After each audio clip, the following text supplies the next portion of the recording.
And engine sequence start has begun. Engine ignition confirmed. The engine's throttling, turbo pumps at flight speed, and liftoff. A new ride back to Earth for Rubio, Prokopiev, and Patelin takes aim on the International Space Station.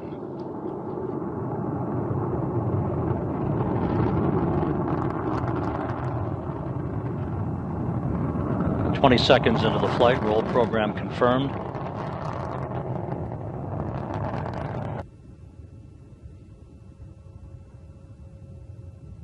And we've had escape and spacecraft separation.